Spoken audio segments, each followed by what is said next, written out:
All right, let's go.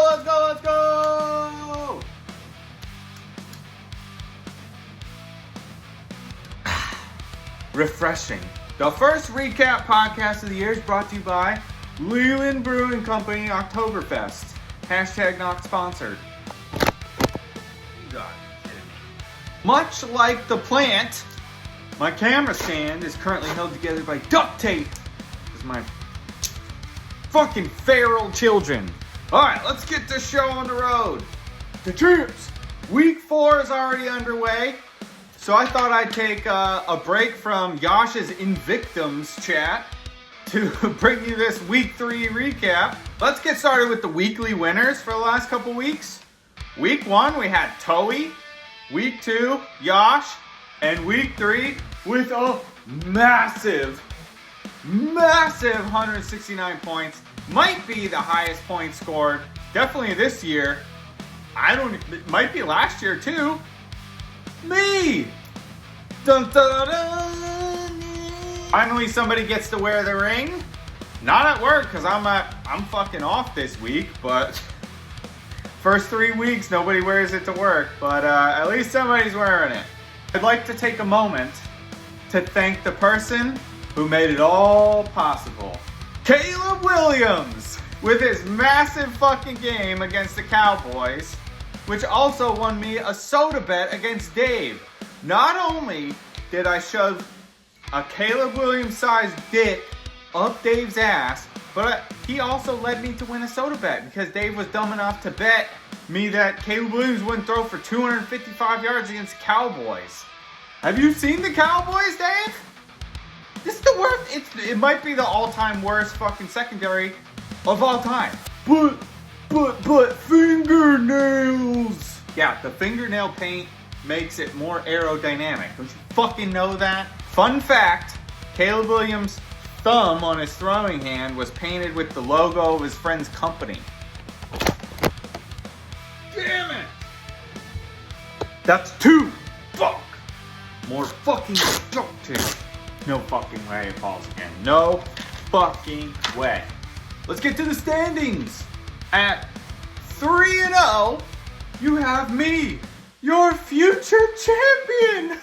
Then you got a bunch of people at 2-1 and 1-2, and Derek at 0-3. Derek, is this really how you want to go down? Huh? 2 years in a row at the bottom? Huh? Some interesting notes that I saw from the standings. Dave has won a game, even though he has by far the least points for. And Yash has by far the least points against and is only 1-2. And that one win was his one good game where he won the week. But I got some good news for you, Derek. Nothing is over. We're only 3 weeks in. There's a rule of thumb that I always go by. Take my advice for what it's worth, because if I don't win at least one of my leagues this year, then I will be below the random chance of winning in a 1-12 league. But you got to take the season in quarters. First 4 weeks, you just got to win 1 out of the 4. 1-3 first 4 weeks, you're fine. You're on track. Second quarter, you got to win 2. Third quarter, you got to win 3. That'll get you in the playoffs. Fourth quarter, that's the last week of the year and the playoffs.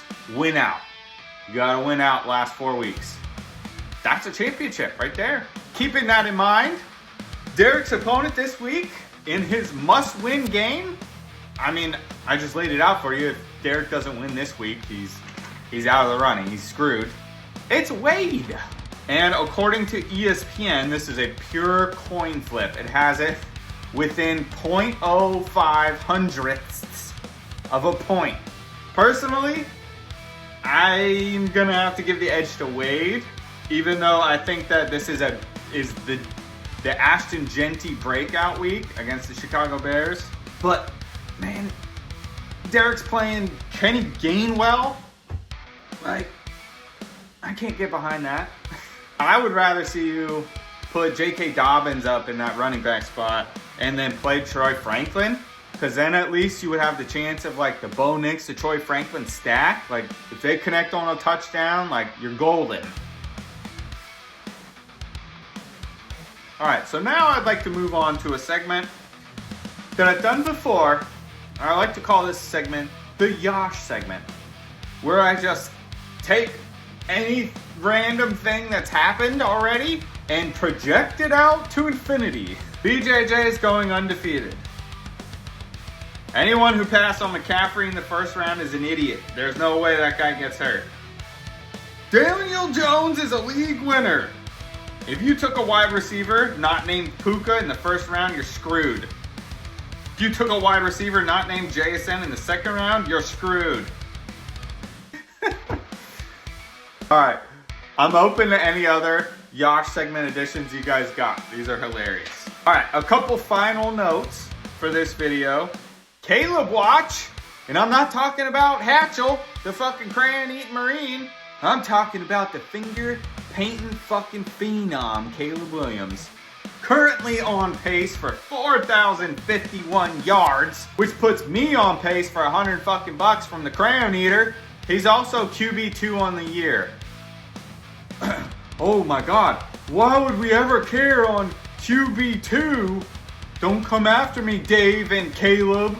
Fucking, I hate people that fucking say things like QB1. This is a fucking fantasy football league, Dave.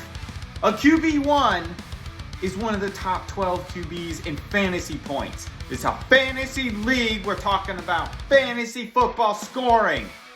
You might be thinking to yourself like, oh man, I can't believe he remembered that. I barely remember that. I never forgot. Think about it every day. Other notes, Dave changed his name to Foot Valve, which I thought was hilarious when I saw it. And I just can't stop talking about Dave.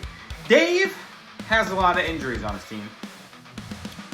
Quarterback, running back. And I can't help think that it's karma for the Travis Etienne incident.